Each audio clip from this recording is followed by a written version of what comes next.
So my point is that dictating this is how we're going to play, in doing so, becomes exclusionary.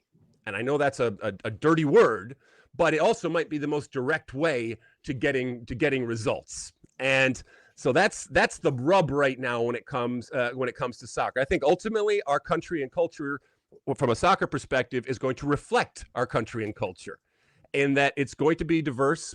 Everybody's going to go different ways. It's not necessarily the best way to win a men's World Cup, but it is the reality and the unique reality of the American society and culture now trying to adapt to this game and trying to incorporate all of these different ways of thinking. If I take 100 Americans that play soccer and ask them what the beautiful game is, I'm going to get 100 different responses. And like I said, it's going to be relative to where they grew up, who they were coached by, for everything from that to, like I said, the weather and the fields and, just the schools that they had and the history that they had and all those different things.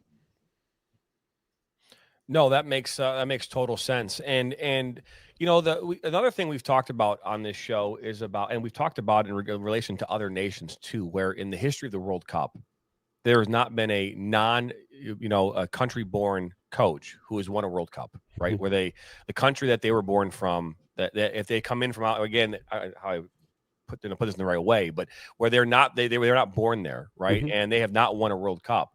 And we have Pochettino, who's our coach now, right? We've had a number of coaches who are not U.S. born, and not that in itself should be a thing, but it is historically has never happened,